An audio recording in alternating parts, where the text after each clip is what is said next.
Ulala, Kim Pao, tinaguri ang expensive couple, handang gastusan ng mga fanay at directors.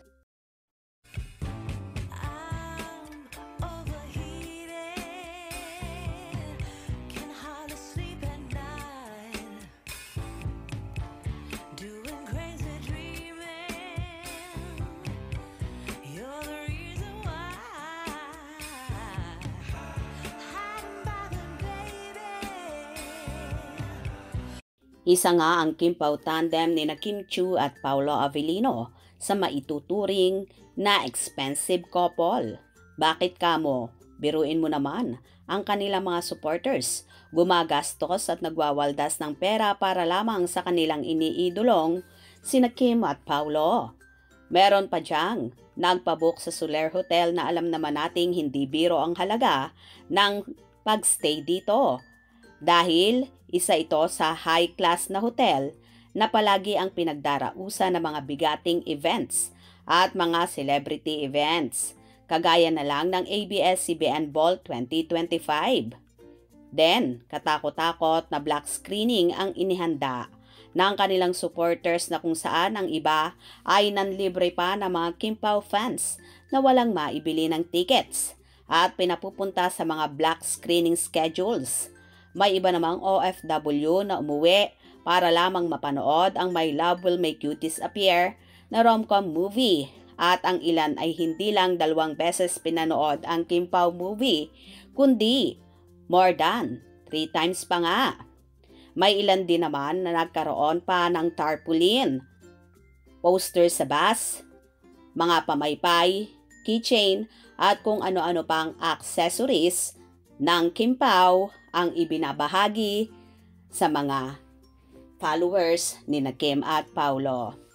O diba nakakaloka na talaga? Kakaiba ang chemistry at impact ng Kim Pao sa masang Pilipino. At in fairness ha, hindi lang mga fanay ang handang gastusan sina Kim at Paolo dahil may napapabalita na ang ibang directors din ay tila inaasam na makawork ang Kim Pao tandem.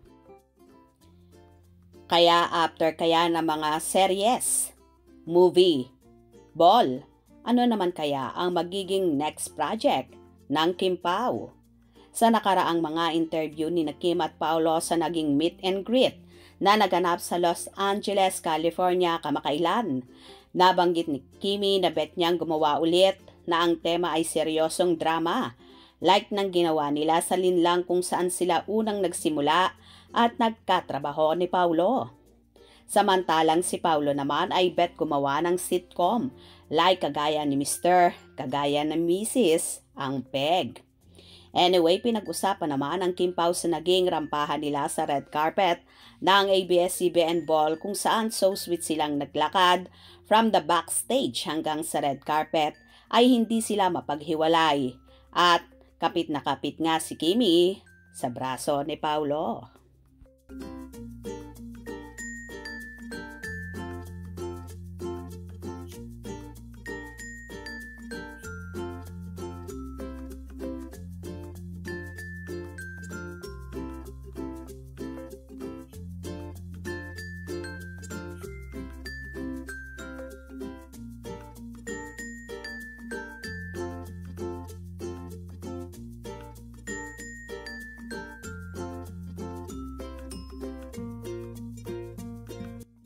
Grabe naman ang naganap na titigan ni na Kim at Paolo tuwing magtatama ang kanilang mga mata na tila ba nakakatunaw.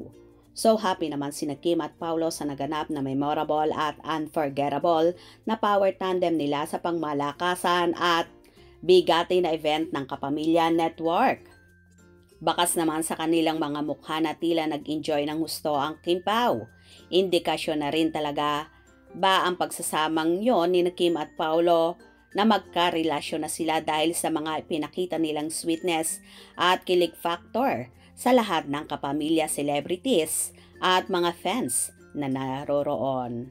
Hope you enjoyed. Please subscribe for more info.